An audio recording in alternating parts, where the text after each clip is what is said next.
బోల్డ్ role ఎందుకు accept చేస్తున్నావు? అంటే నీ జర్నీలో బోల్డ్ ఇది ఎందుకు యాక్సెప్ట్ చేసి దాన్ని చేయాలనుకుంటున్నావు? అది ఎవరు ఏమనుకుంటారా?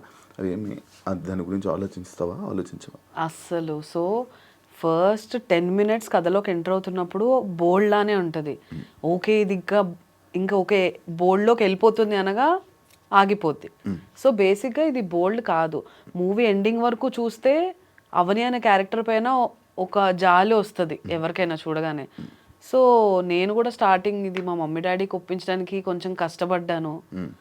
బట్ వాళ్ళు కూడా ఇప్పుడు మూవీ చూసాక ఫస్ట్ 10 మినిట్స్ చూసి వాళ్ళు టెన్షన్ పడ్డారు. అండ్ ఎండింగ్ చూసాక ఫోన్ చేసి 1 అవర్ కాల్ మాట్లాడారు నాతో. చాలా హ్యాపీగా ఉంది. మంచి రోల్ చూస్ చేసుకున్నావు. బేసిక్‌గా ఇందులో చాలా షేడ్స్ ఉన్నాయి. యాక్టింగ్‌కి చాలా ఎక్కువ స్కోప్ ఉంది. నాకు ఇంకా బీభత్సమైన సినిమా పడిపోయి ఒక పెద్ద క్యారెక్టర్ అందులో పడినా గానీ ఇన్ని వేరియేషన్స్ మళ్ళీ నేను లైఫ్‌లో చేయలేను. సో, అందుకు యాక్సెప్ట్ చేశాను.